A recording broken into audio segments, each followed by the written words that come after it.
योदय जून 2026 मध्ये सिंह लग्न राशीच्या लोकांसाठी अशी एक ग्रहस्थिती तयार होत आहे जी अनेक वर्षांनी पाहायला मिळते.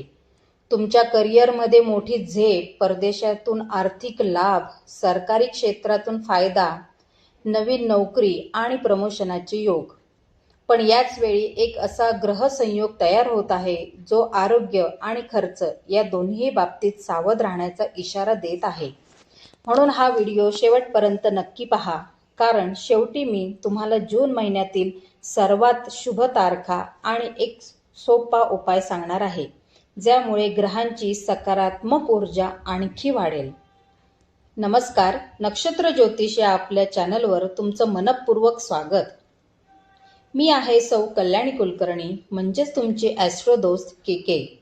जर तुम्ही पहिल्यांदाच आपल्या चॅनलवर आला असाल तर चॅनल सबस्क्राईब करा आणि बेल आयकॉन दाबायला विसरू नका, कारण येथे आपण ग्रह, नक्षत्र, राशी भविष्य आणि ज्योतिषशास्त्राविषयी सखोल आणि संशोधनात्मक माहिती घेऊन येत असतो.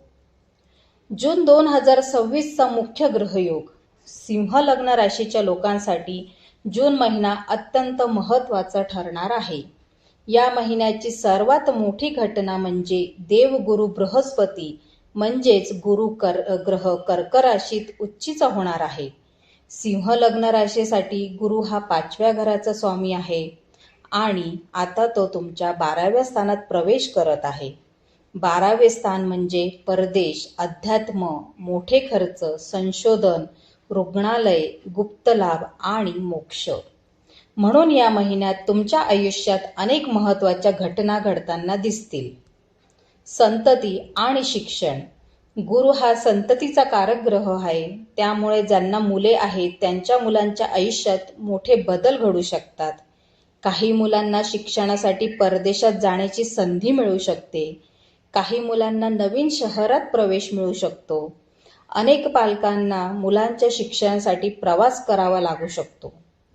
ज्यांच्या मुलांचे करिअर किंवा उच्च शिक्षण सुरू आहे त्यांच्यासाठी हा महिना विशेष महत्त्वाचा राहील.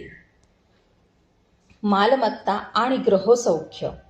गुरुची 5वी दृष्टी 4थ्या स्थानावर पडत आहे. ही दृष्टी घर, जमीन, वाहन आणि स्थावर मालमत्ता यांना बळ देते. ज्यांना घर खरेदी करायचे आहे, जमीन घ्यायची आहे, गृह कर्ज हवे आहे त्यांच्यासाठी हा काळ अनुकूल आहे. काही लोकांना त्यांच्या स्वप्नातील घराचे नियोजन प्रत्यक्षात आणण्याची संधी मिळेल. आर्थिक स्थिती. आर्थिक दृष्टिकोनातून जून महिना चांगला राहणार आहे. विशेषतः जमिनीचे व्यवहार, मालमत्तेचे व्यवहार किंवा सरकारी कामांमधून फायदा होऊ शकतो. राजकीय क्षेत्राशी संबंधित व्यक्तींना विशेष लाभ मिळू शकतो. मात्र एक गोष्ट लक्षात ठेवा, या महिन्यात शुक्र, गुरु आणि बुध हे सर्व 12व्या स्थानात सक्रिय असल्यामुळे खर्च देखील वाढणार आहे. कमाई वाढेल पण खर्चही वाढतील. म्हणून आर्थिक नियोजन अत्यंत महत्त्वाचे ठरणार आहे. मित्रांनो, आतापर्यंतची माहिती जर तुम्हाला उपयुक्त वाटत असेल तर व्हिडिओला लाईक करा, कारण तुमचा एक लाईक आम्हाला अशाच दर्जेदार ज्योतिषीय माहिती तयार करण्यासाठी प्रेरणा देतो.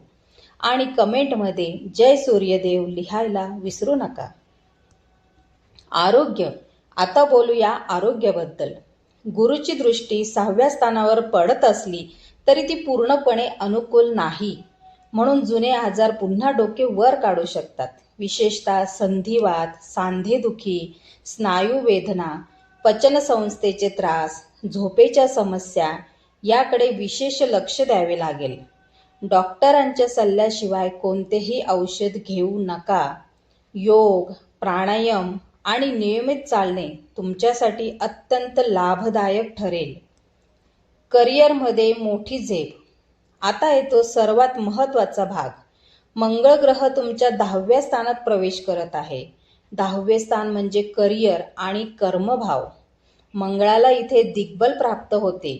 याचा अर्थ तुमची ऊर्जा, तुमची कार्यक्षमता, तुमची नेतृत्व क्षमता सर्व काही अनेक पटीने वाढणार आहे. ज्यांना नोकरी बदलायची आहे त्यांच्यासाठी हा सर्वोत्तम काळ आहे.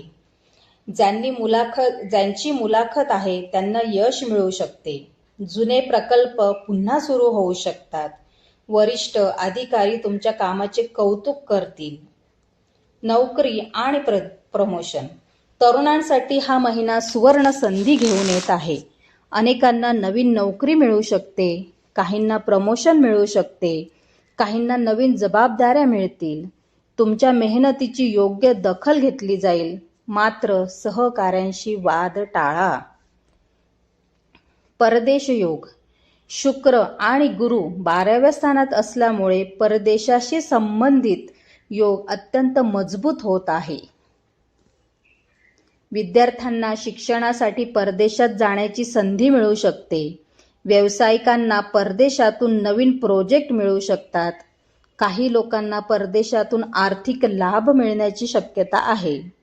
लक्ष्मीनारायण योगामुळे आर्थिक संधी वाढतील. शेअर मार्केट आणि गुंतवणूक. सूर्य आणि बुध लाभभावात सक्रिय असल्यामुळे share market, mutual fund, trading, सट्टा यातून काही लोकांना चांगला लाभ मिळू शकतो. मात्र कोणतीही गुंतवणूक करण्यापूर्वी योग्य सल्ला अवश्य घ्या. प्रेमसंबंध आणि वैवाहिक जीवन. जून महिन्यात नातेसंबंधामध्ये थोडी सावधगिरी बाळगावी लागेल. अहंकारामुळे गैरसमज निर्माण होऊ शकतात. लक्षात ठेवा, प्रेमामध्ये जिंकण्यापेक्षा नातं टिकवणं महत्त्वाचं असतं. मोकळेपणाने संवाद साधा. जोडीदाराच्या भावना समजून घ्या. विवाहित लोकांना कुटुंबियांमुळे काही तणाव जाणवू शकतो. कौटुंबिक जीवन. पौर्णिमेच्या आसपास घरगुती वाद टाळा. कुटुंबातील सदस्यांमध्ये मतभेद निर्माण होऊ शकतात. संतती, शिक्षण किंवा नोकरीनिमित्त दूर जाऊ शकते.